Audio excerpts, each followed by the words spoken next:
Now, we've honed them pretty well, but things change. Every day is a new day. So it's good to go over to your mixed gas, your argon, your sample gas. So our mixed gas is sitting at 105.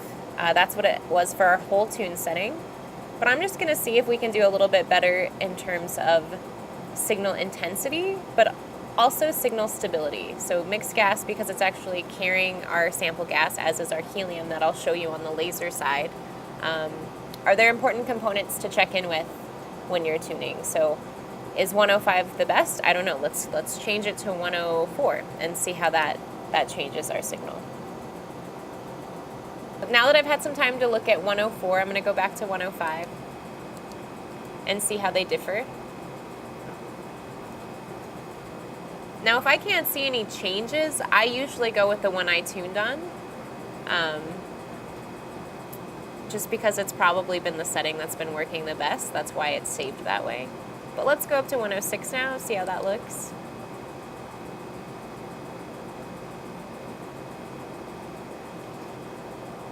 Just so you don't psych yourself out.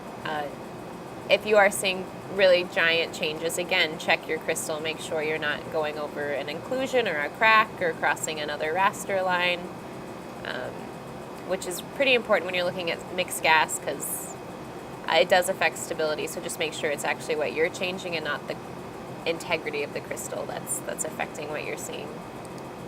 So I'm going to move back to 105. I like it much better. It seems just as stable as all the others. It's a little bit higher than 106 and 104. I couldn't tell the difference. So let's stick with a mixed gas of 105.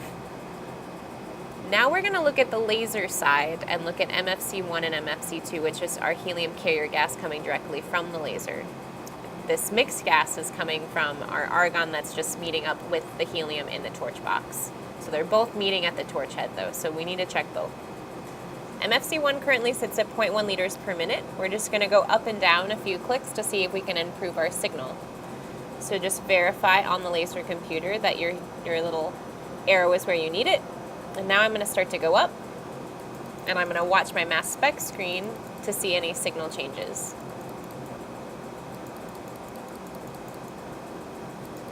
So I'm not seeing a lot going up, so now I'm going to switch to going down in the liters per minute and watch the signal on the mass spec computer. Looks like we're gaining a little bit more. And I always like to give it a couple seconds before I decide that I'm in a good place, just because it takes a while for the material to actually get to the collectors as you change that carrier gas. So I'm pretty happy with that, but I'm going to go up again just to confirm, make sure I really am in the best spot, and I'm going to go down. And it looks like 0.097 liters per minute for MFC1 is going to do the trick. Now let's switch to MFC2 and change that. That currently sits at 0.3. That's pretty standard running. So let's just go up, and we'll watch our mass spec computer to see if we see any changes. That is not the right direction. Let's go down. We'll watch our mass spec computer. Still not looking great. I'm going to go back to our original setting of 0.3 and see if that improves it. We'll go up. We'll go down. If you're not confident that you're actually making any good changes, feel free to just leave it at standard running settings of 0.1 for MFC1 and 0.3. I think for today, since I can't see large changes, I'm going to leave MFC2 at 0.3. Then we're going to go back to restore range on the mass spec computer so we can see that full peak.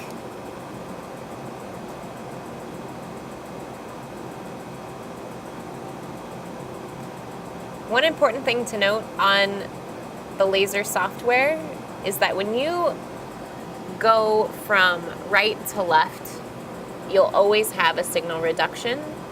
It's an artifact of how the cup and the arm and all of the gases flowing through it work.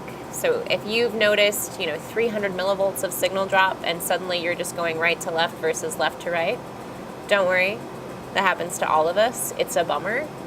But once you're going left to right again, it'll be fine. So I'm not terribly worried about the fact that I lost 300 millivolts. What I do know is that my peak shape is pretty flat. I barely have any shoulders, and we're approaching a more vertical face than we started with in our original tune on these sides here. So if I were you, I'd go through it one more time. You guys know the steps by now. Once you're satisfied with that final peak, you'll go stop. You'll peak center, and then you'll exit out of this magnet scans window and then save that tune file, and we'll go over how to save it. So now we're ready to save our tune. What we do first is drag our vertical line to the middle to peak center. Now you're going to notice that some of these peaks aren't perfectly lined up, and they're never really going to be. The higher masses are never going to be perfectly under the lower masses, and the ion counters are always just a little bit off.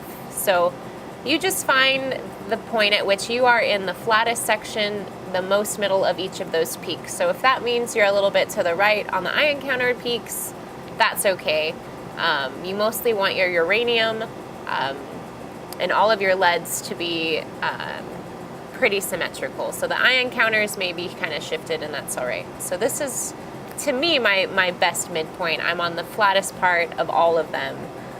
So we'll leave our peak there, and we'll just exit out of the magnet scans window. And then we're going to go to save it. To save it, you'll go back into setup. You'll go to constants, tuning, save. Now you're going to just save it with the same initial extension, so uranium, thorium, lead, Faraday, but you're going to add the date, any notes you might have, if you change something, if there's a new setting, either, and when I say setting, I'm not talking about a new high voltage, I'm talking about like a very large setting, like you change cones, or you change the ion pump, or you had to, do a procedure you don't usually do. Those are for your notes section.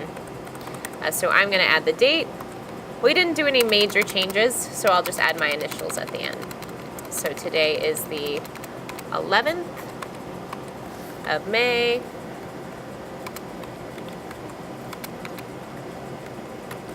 2018, and my initials are CW. And then you'll save. And now that tune file is saved. You can always go back and tune again. Never feel like you can't tune more than once. And if you wanted to start from a new tune file and see if you got close to this original tune, you could do that as well. So anytime you feel like there's room for improvement, always feel free to go back, make adjustments, save a new tune file. It's always best to never overwrite any tune files, because you may have made an adjustment that you want to go back and see later on and track changes of.